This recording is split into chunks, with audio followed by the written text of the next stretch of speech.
lot of expertise, a lot of experience that's being brought to bear on our collaboration with BU. And I'm certain, I have no doubt that all of you will benefit and enjoy the time that we've set aside to be with our partners from BU. So I'll let you speak, Detris. I really wanted to emphasize the focus areas for us, and it's a focus on positive youth development, a focus on diversity, equity, inclusion, leadership, and evaluation are some of the overarching themes of the conversations that we will have this year. And so again, we're really moving towards like framing our conversations around equity inclusion. And so again, when we think about ourselves and our own positionality, how does it frame how we enter the work that we're engaged in? And so really thinking about our racial identity, our gender identity, socioeconomic status, how do those things again sort of frame our thoughts, our beliefs, and how we come to really engage with youth, but to also again engage within the organizations that you'll be in. And so we're going to spend a bit of time really talking about our own positionality and how, you know, we all have positionality. We all have aspects of our background that really guide how we interact with others, how we engage in work, what brought us to a particular interest or a particular passion. And so we're going to bring that into our conversations very early on in the class. But again, we're also going to have these conversations as it relates to the organizations that we're entering. To what extent are the organizations really focused on diversity, equity, inclusion? What's the evidence for that? How can we help organizations to really build a greater focus on diversity, equity, inclusion within those organizations? And so one of the readings that we're going to discuss in class is around racial diversity detours within organizations.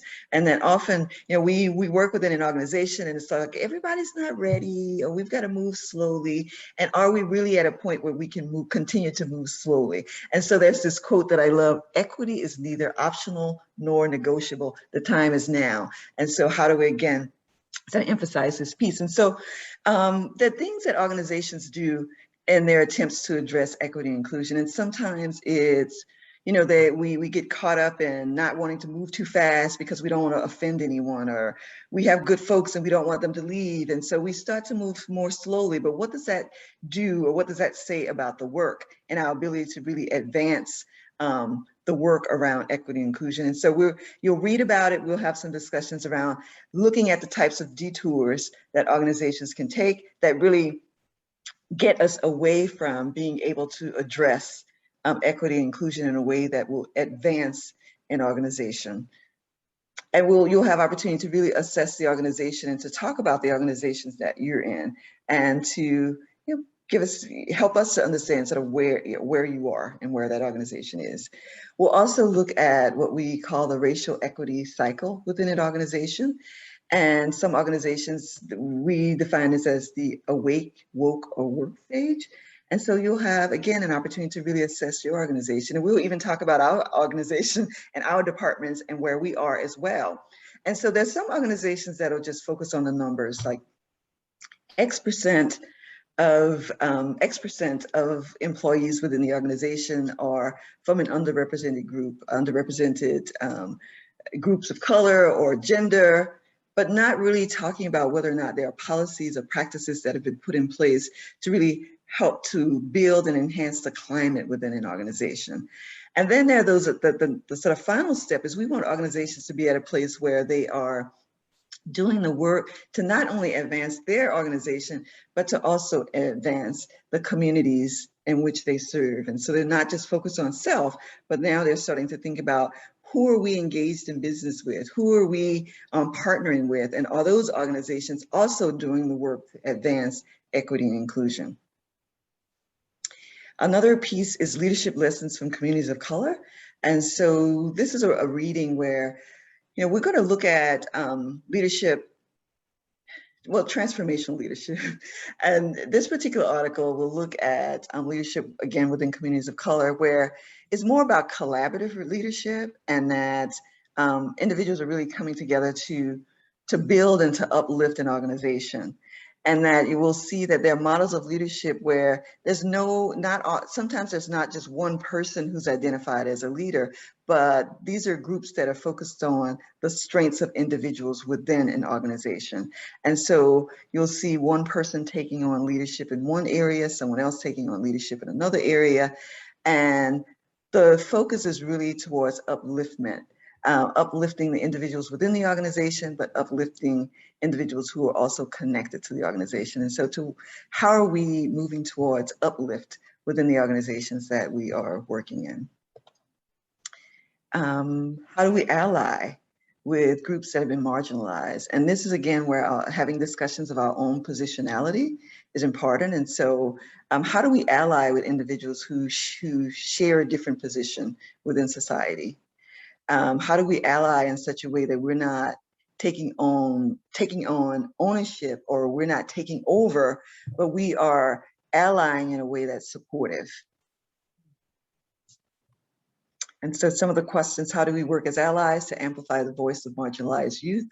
How do we work to develop authentic relationships across privilege? Because again, we all come with different levels of privilege. And so again, how do we work in ways that we are not sort of using sometimes we can enter a space and we're entering with very good intentions, but not really thinking about our own positionality. And so I am an African-American who identifies as female, as woman.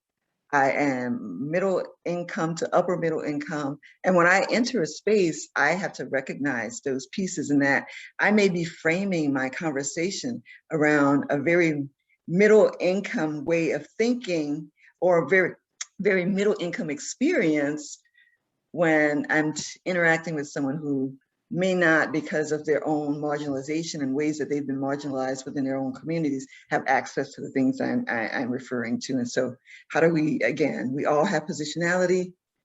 How do we sort of come to have a better understanding of that positionality and how it shapes and informs those relationships that we are attempting to build? And then student leadership and voice in schools. This is an article that really focuses on schools, but we'll talk about student voice as it relates to the organizations that we're in. So to what extent do students have a seat at the table? To what extent are students involved in decision-making within the organization? To what extent do students have voice? Or are we within spaces where we are doing things to students, for students, without students having an input and helping us to really understand what their needs are and having some voice in that? And I think, Rosie, we spent some time talking about this piece too, in terms of youth being involved in governance. And so thinking about shared governance as it relates to youth. And so we want to see the organizations that we're working in, that there are youth on the board, that there are youth who are part of the meetings that are happening, that when we sit down to plan the year's activities within an organization, that there are youth at the table helping us to plan those activities, because we know that that supports buy-in, but it also gives us a better understanding of the needs of those individuals that we're working with. And then I think, you know, I've probably covered this piece already, is really how do we become more culturally responsive? How do we enter spaces with a certain level of humility, in that we are learning? How do we enter spaces from a learning perspective, that we're learning from the organizations, at the same time we have a lot to offer those organizations? How do we learn from the youth that we're working with? And how do we balance? So how do we balance the sort of give across the youth, across the organization, as well as from us, those of us who are entering those spaces? So how do we balance? Well, there's, you know, a clear, I'll call it an academic thrust to what it is you're sharing, and the ways that you're expecting us to engage in the material. For everybody here working at a youth serving organization, whether it's this year coming up or down the road, all of the topics that you just reviewed, and I was really listening again, are going to apply wherever you go, if you're going to work on behalf of the needs of young people. This stuff is the stuff that is really what is at the core of why we're doing the work that we're doing.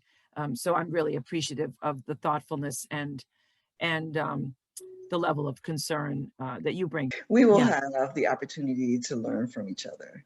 yeah, And so the opportunity to share experiences, to workshop experiences, thinking about some of those experiences as a case study that you're bringing, and we're really talking through how to problem solve, how to advance a particular topic or issue within, within the organization that you're in. So, again, plenty of opportunity for conversation, small and large group conversation each month.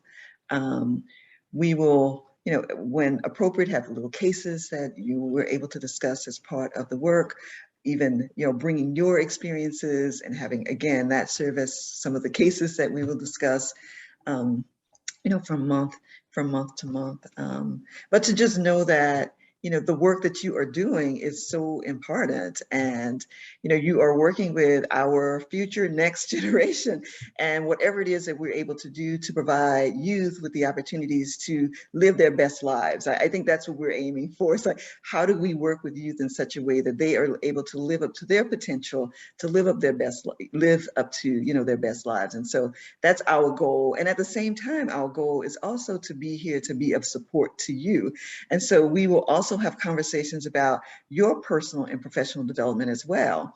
And, Rosie shared that at BU, coordinate a program to help students get into graduate school. And so, for those of you who are interested in planning to go into graduate school, that's certainly a conversation that I am willing to have, to read over, read over essays and things like that. And so it's about the youth that you're working with. It's about those organizations, but it's also about you, because, you've made this decision to enter these spaces to make a positive difference. And so we want to be able to provide you with the support that you need to be able to do that now as well as in the future.